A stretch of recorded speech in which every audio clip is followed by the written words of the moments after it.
Good day and welcome to Friday evening's Evening Review. I'm Ashley Smith, the news editor of Namibian Sun. Please stay tuned for our chill segment later, but let's take a look first at today's headlines.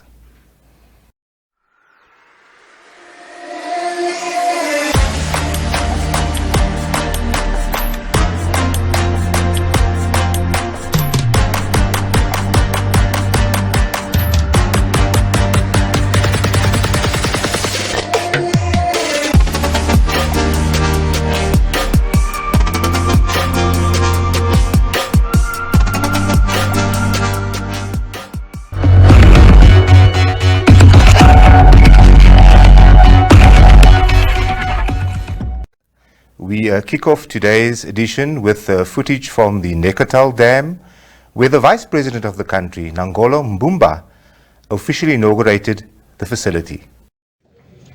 It is now my singular honor, on behalf of the government, and as somebody was saying, I usually don't pull my weight. I don't have weight to push around. Somebody. I don't have a weight to be pushing other people around. This is a happy occasion. Now, singular honor to officially unveil the plaque to the Nekhotal Dam. Okay? On your behalf, I'm doing it. On behalf of the people, I'm doing it. And on behalf of the government, authorized by the President to do so. Thank you very much.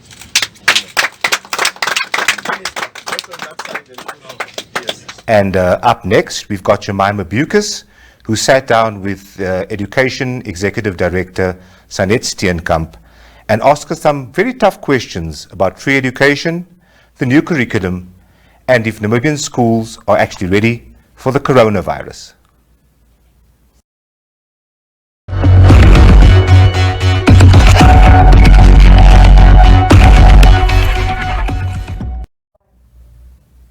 Good day, viewers. Today we have in the studio the Executive Director for the Ministry of Education, Arts and Culture, Mr. Sanet Steenkamp. Is it okay if I call you Sanet? Please do. Thank you for joining us, Sanet. Thank you, Jemima. It's great to be here.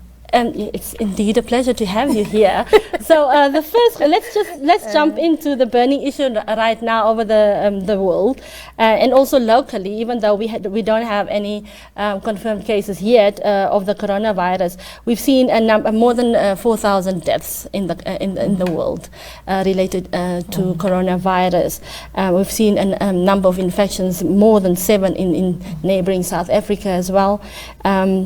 In your view, as the Executive Director of the Education Ministry, where we have schools and a lot of children together at most of the times, what precautionary measures and strategies do you have in place as a ministry?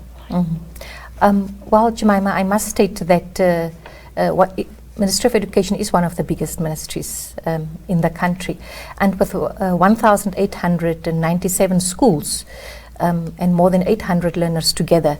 The minister in the ministry, in the Education Act, has the power to interrupt or to amend a school calendar. If there is a need, that will be the most drastic cases that will be followed, and we don't get there at all. At this stage, the ministry is working with UNICEF as well as the Ministry of Health in terms of the correct messaging that must go out. We don't want to create any panic, but we are just sharing the correct messages at this stage with the schools. And then, of course, we have what we call the WASH projects in schools. We have community-led sanitation schools, also with the support from the UN. And hand washing it's quite straightforward. It's one of the biggest precautionary measures that we have to put in place, and also the distance that need to be kept also in the workplace. That's not just applicable to schools, but just to say that the message that we send out will always be aligned to the message of the World Health Organization, as well as the Ministry of Health and Social Services. We already have certain library staff members in certain regions who started training staff members on the coronavirus and what measures to be followed. And very soon we will also issue an internal memo in terms of rather to avoid handshaking and hugging and all this close proximity that we tend to have as colleagues. Well, it's very good to hear that our children are taken care of. Speaking about taking care of, what is the budget that your ministry has received in this financial year? How many schools do you have under your ministry? We also know that most government ministries obviously spend most of the bulk of the budget on the wage on salaries. How much? How much do you spend on salaries? Well, let me put things in context. In terms of the 35 organizations, ministries, and agencies that we have in the state, the Ministry of Education, Arts and Culture is the biggest ministry. We've got at least 40,000 staff members, of which 30,000 are teachers. So it is just normal that the bulk of the national budget will go to education, which is more than 21%. Actually, it's among the top countries in the world when it comes to prioritizing education. So of this 13.8 billion that we got for the financial year 2019 to 2020, 83%, at least 11.5 billion goes towards salaries. Yeah, for those 40,000, of which more than 30,000 are teachers. So 83% of our budget goes towards salaries, 6% of our budget goes towards then infrastructure development. So you have got capital projects, but you also have projects in the country that are handled at a regional level or at a school level. We call them basic education facility projects, and that funds, we are channeling it through for construction of classrooms, toilet facilities, for example, but also for the renovation of minor renovation. We also send that money through the regional councils to the regions to look into their specific needs. So, and then we have 11% of our national budget. That's all that's left for operations. And now you have your major cost drivers in the ministry. The biggest one is the catering of hostels. So a huge number of learners are staying in hostels, and the realities are that we pay more than $500 million just on hostel catering. Another big driver is the school feeding program, as well as utilities. So you are left with quite a little bit. And then one of the, since 2013 and 2016, we have the education grant, which is also a major a cost driver. It stands now currently at 240 million. And that money goes directly into the school's account with specific guidelines as to how that money should be used. So that is what we are left with, the 11%, and that is how we are catering with that budget of 13.8 billion. We cater for 1,897 schools, more than 30,000 teachers, and then other unified staff members, the remaining basically 10,000. And then we cater for more than 800,000 learners across the 14 regions. Wow, speaking about that 6% that goes into infrastructure, which is probably going to fit into my tiki pocket. We've seen a lot of media reports on dilapidated schools. Konene is one of the main regions where we see children taught under trees, or Rundu as well, the Kavango regions. We have had instances where people claim that their children have been haunted by snakes and whatnot. If one look now at the 6%, can you just run me through how do you deal with these issues, and why do we obviously 6% is very little, so one can probably understand why it looks like this, but obviously there's an expectation that government must take care of these things. Why do we still have these schools looking like this? I think these are some of the issues that really gives us sleepless nights. Irrespective of the planning, you can only do everything involves resources, and you can just do as much with the resources that are allocated. 6% of our budget for capital projects and development projects translates into more than 670 million. Now, you already have the established schools that are to be constructed over a certain period. Those we call capital projects. They are handled from the head office. And then you get what we say the decentralized funds that goes to the regions. And then every region with the regional council in their constituencies, they look at what are the most pressing needs. Where do we need to put this allocation that we have? I'll give you an example. The highest region based on the learners' enrollment is Ohangwena, who gets like 25 million. So Ohangwena will have to sit and see with their council, how will we spend the 25 million? Obviously, it's not enough.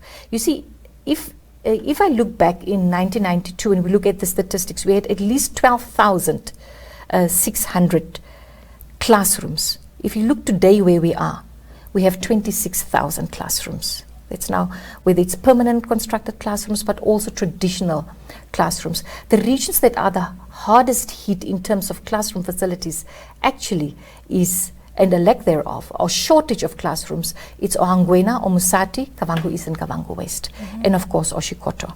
So those are the regions where you have high number of learners, and where over the years, those are the issues of in the inequalities that we are trying to redress.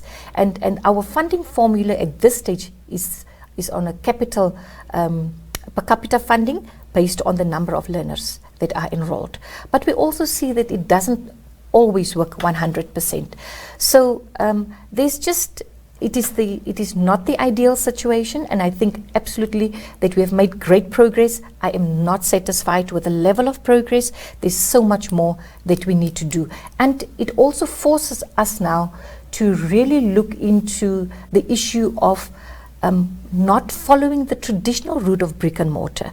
You get very high quality, non-conventional material, which is much cheaper, that can be used, that has a lifespan of 50 years. So if the triple P concept can be redefined, that it doesn't take you 12 steps and a year to determine whether the ministry can engage with a contractor to do a triple P program, then I think we would have won half the battle.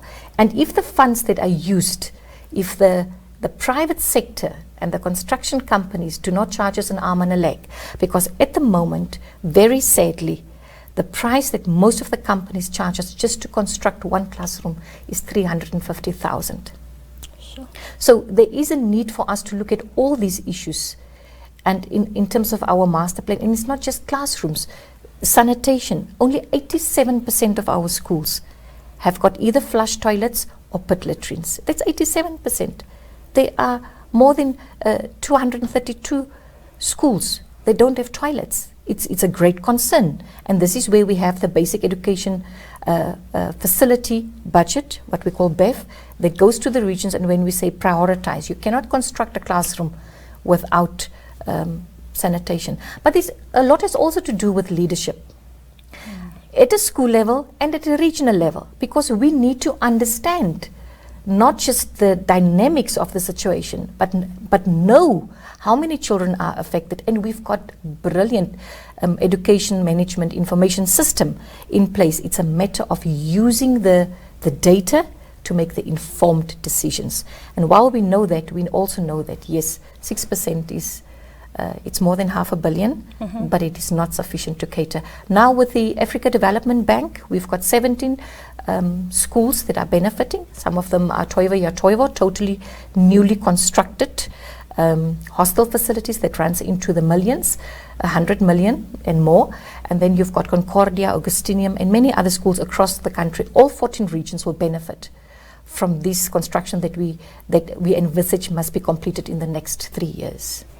Well, speaking about financial models and whether the money is enough, then obviously there's always this talk of free education and teachers claiming that there's not parents rather, saying that schools still ask them for donations. So I want to know, can you tell us on what basis are parents asked to contribute to the education of their children, in light of some stakeholders saying that obviously education is a myth, and are you looking at strategic ways of introducing the school development fund, or do you think there's a need? Okay, so I need to give some clarity here. And I can understand how many parents and community members many a times feel frustrated in terms of not of expressing their views and how it's being handled.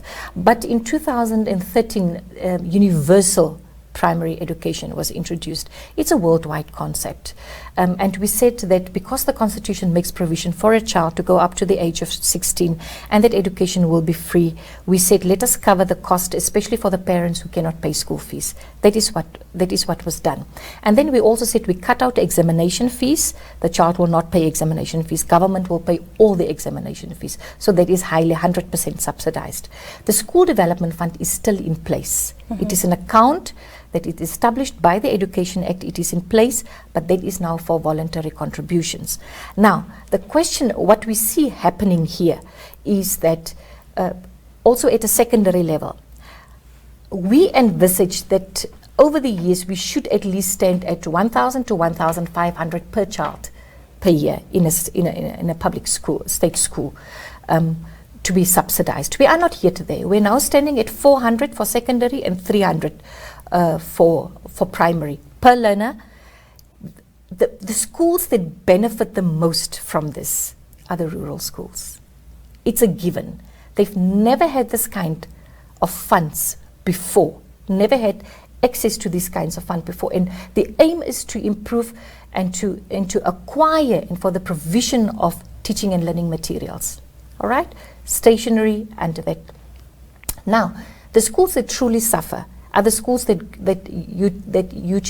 we used to charging much more school fees, and parents were prepared to pay the school fees. So a school would charge over here, for example, a school in Windhoek, 6,700. Parents would gladly pay it. Now, where we have a problem is that in the Education Act, it clearly says that we cannot make it compulsory or obligatory for parents to give a contribution. And that is why we say where parents can, and we know that there are quite a number of parents who are also subsidizing other parents. We have evidence to that. We have evidence where if certain parents cannot pay hostel fees, that has not been scrapped. Hostel fees are still in place, but it's minimal. But where parents cannot pay, the state exempt them. There's processes that we follow via Treasury, and these children are exempted from paying the hostel fees. But we also have parents who can afford, who are the harshest critiques in terms of education.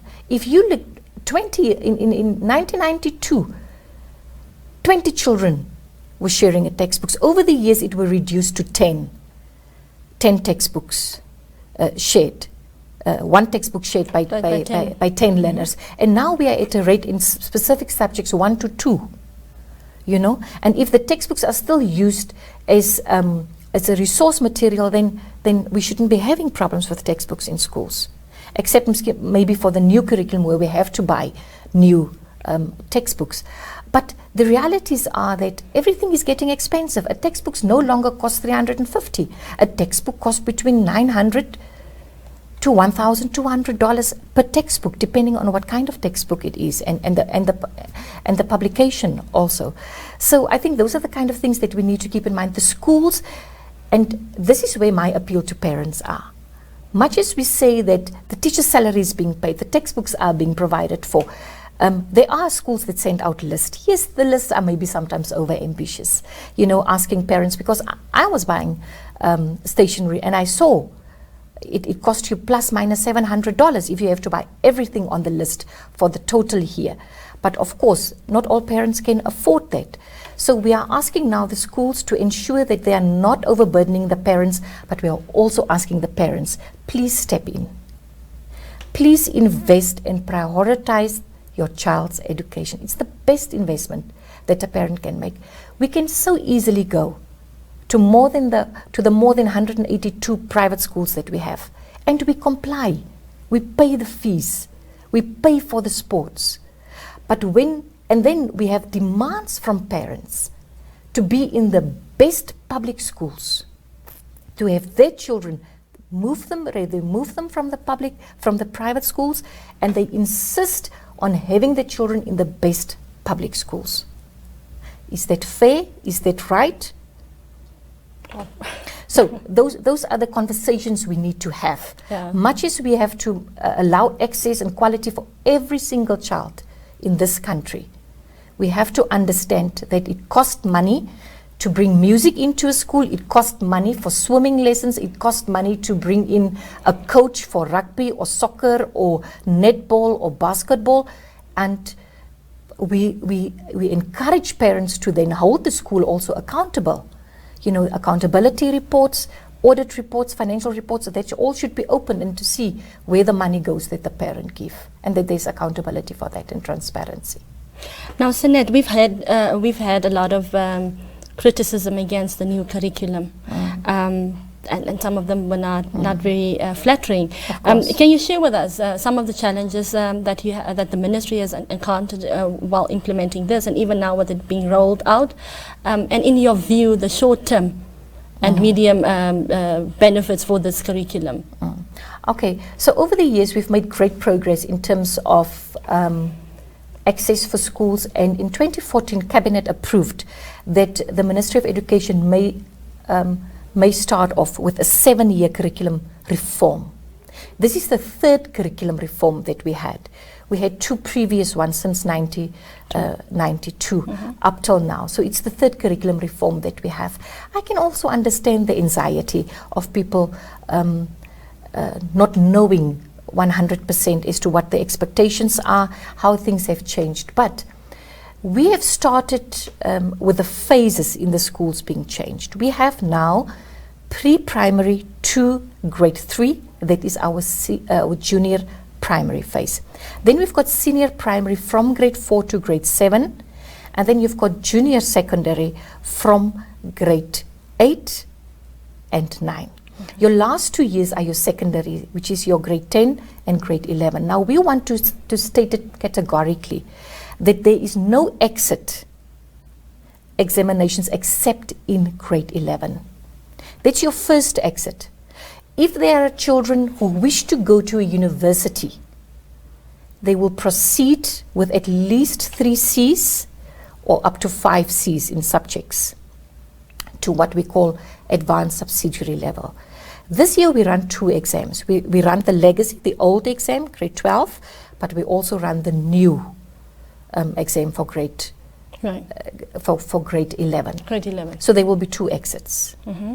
As from next year, we will have advanced subsidiary level, and those are specifically only in certain schools across the regions. Every region will only have a certain number of schools that offer AS level. Now you can understand that if people don't have the full information, if the communication does not come through very clearly from national to region, for example, or also at the school level to the parents, then there will be anxiety, there will be frustrations. So some of the challenges that we have over this past few months experience is that people were saying we were never consulted. There was quite an in-depth and a wide consultation that took place. We benchmark our new revised curriculum against countries such as Finland. We benchmark them other SADC countries, Singapore. We went to different countries, Germany, you know. So our quality level, we are accredited by Cambridge. We're one of the 162. They grow every year. More than 162 countries are accredited, and we are on par on an international level with our education system. We need to understand that this curriculum is much more demanding, Jemima, than previous years.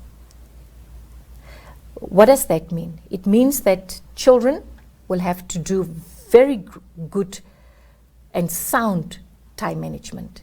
How they spend the time, who they spend the time with, and for what purposes. Because the demands of the curriculum, it is not easy. Let's be honest.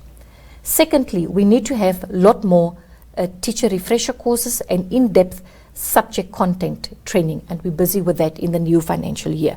From April to September, we will roll out training in specific subjects, especially for grade 11, which is what we call NSSEO, and also for grade 12, which is called AS, Advanced Subsidiary. So those training will continue to happen. We have started also consulting other private schools, but also looking at the specialist teachers that we have in the public schools to bring them together to serve as facilitators in the respective regions and on national level. And of course, we work very closely with Cambridge and other institutions to assist us, like Rossing Foundation, with the subject content. So yes, there must be a mind shift. We can either embrace this curriculum and run with it because it's not going anywhere. This curriculum has been introduced over the past 7 years. Next year will be the last year of implementation, which is your AS level. Now, Sanet, I need to understand. I'm at risk sounding like an idiot right now. No, there's nothing but like that. There's obviously this concern. We've had the grade 10 where masses dropped out and they could not be brought back into formal education, and then obviously the grade 12. Now with this curriculum, where do learners exit? And if they exit at that point, what are the options for them? Can they go back into the formal stream, or do they have to go to NAMCO? Can you just, in dummy language, explain that for us? Okay, so like I said, the first exit point, there's no grade 10s going out anywhere anymore. There's no grade 9s going out anywhere, as it's been said. Grade 9 will just write a national examination to see how well prepared they are for grade 10. Grade 10, the child will remain in the formal system because grade 10 and 11 are now the 2 years of secondary school. The child will remain in the system. The child is only allowed to repeat once, either grade 10, which is most probably only grade 10. If a child exits in grade 11, which is our ordinary level, the child exits and NAMCOL will still make provision for children or learners or candidates who did not reach a specific requirement for a university or for a college, if they so wish to continue, depending on what they want to do with their lives. We will encourage all children to aim to have C's in grade 11, not to consider grade 11 as their final exit point, because that's the first time the children will access, except if children do not survive. We call it the survival rate, or if children drop out, which we also don't encourage children to drop out. But otherwise, children will be in school from pre-primary up to grade 11. There will be no exit point. Grade 11 is our first exit point. But grade 11 learners, if they do not wish to go to a university, and that's why we are consulting higher institutions to see what will be your benchmark, what will be your requirement for degrees. So based on the requirements for degrees, and if a child wants to go to elsewhere across the borders of the country to another university, the child needs to prepare him or herself as per that requirements, and that would require an AS qualification. Wow. So the children who exit at grade 11, they will be able to go to vocational training centers. If they exit and they're not satisfied, they will still be NAMCOL. But remember that the old curriculum will also phase out after 2 years with NAMCOL. And then the more strenuous and more demanding curriculum after 2 years will be introduced by NAMCOL, also for people to then enroll and upgrade their points or their marks. Okay. Then of course, I'm a mother of a 2-year-old, and most of the time when people drop out in grade 10, obviously people say it's the early childhood development that has failed. So how would you advise parents to prepare their babies or their children before they go to school? The first 1,000 years, Jemima, of a child, first 1,000 days, yeah, thank you for that, not years. The first 1,000 days of the development of a child is the most crucial part. I would really encourage parents to have great colorful stimulation for the children at home. There are many artifacts and things that can be used to stimulate a child and to teach a child. But where possible, they are also under the Ministry of Gender, plenty of early childhood development centers where we need to see if the child can be exposed and enrolled at an early childhood development center. They are now standardizing the training for the ECD caregivers, also for them to be recognized as trainers and caregivers in an ECD center. So I would say it's important for us. We are only standing now, we are catering, the ministry is catering for 5 to 6 year old, but we are only standing now at least at 52% of all the grade ones go through a pre-primary. So we are in the phase now to expand pre-primary so that more children that comes from the ECDs will be able to go into a pre-primary school. And be prepared. Speaking about prepared, where are we with the introduction of Kiswahili as a language? Okay, Kiswahili as a language, it was a decision once more. Cabinet gave a directive that we need to look into how feasible will it be for us to bring in Kiswahili. We are in the process of consulting with the Tanzanian government through our International Affairs Ministry, Merkel. All our correspondents go through them. So we are not at a stage yet where we have signed an agreement. Of course, we have to be very clear about what it would mean and at which grades. Should we bring it in? Kiswahili, Kiswahili is a foreign language and it will start only from grade 8. And of course, we need to sort out exactly the expectations as per country and the functions and the roles that every country will fulfill in terms of teachers training, remuneration of teaching, the textbooks design and development, the syllabus design and development, as well as the examination. So it's still quite a bit of work that must be engaged with. And also before we, when we do sign a memorandum of understanding, a bilateral, memorandum of understanding with Tanzania, it's still a process before we can introduce it into any of our schools. We will also not introduce it in all our schools at once. It's not feasible. We will look into probably at least 2 regions. But like I said, it's still premature. Discussions are not yet completed. We haven't signed a memorandum of understanding as yet because we still have to tease quite a bit of issues in terms of who will be responsible for what. Wow. Thank you very much for tuning in, and there you have it. Education is the greatest equalizer. Thank you, Sanet, for joining us. Thank you for having me.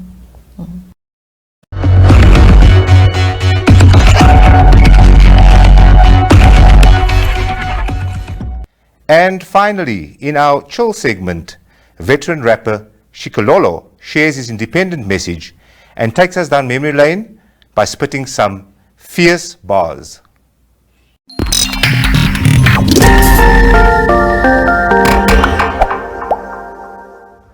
Yeah, it's been 30 years since independence, and here we are. What I'm trying to say is, Namibia and Namibians, my people, let us try and do things legit. Let us not even try, let us do things legit for us. We are concerned about the future generation in our country. So, happy Independence Day 2020 from Shikololo, Ekondopolo, Ladarwa Mekololo, Kapalio Shipangelo. Amiti kwatako nshila ndelo haidenge konto kukwatako nshila kaumeto kengelelwa onto hukatana ukandita wia ukulie ameshindilinga ha ondishe manguluko elila keshe umwe unona tautanauka keshe umwe na shae wapumbo shiketala shilikomesho yaye o wapumba etanga lilikomesho yaye keshimo poshili kapnaweli mopate keshe shitaningi vo ova kulonota hongo unona kucha otwa Japani.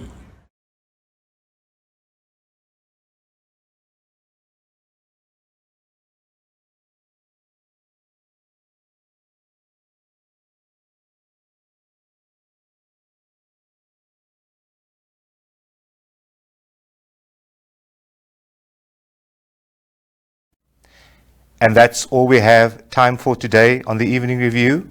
Thank you for joining us. I'm Ashley Smith, the news editor of Namibian Sun.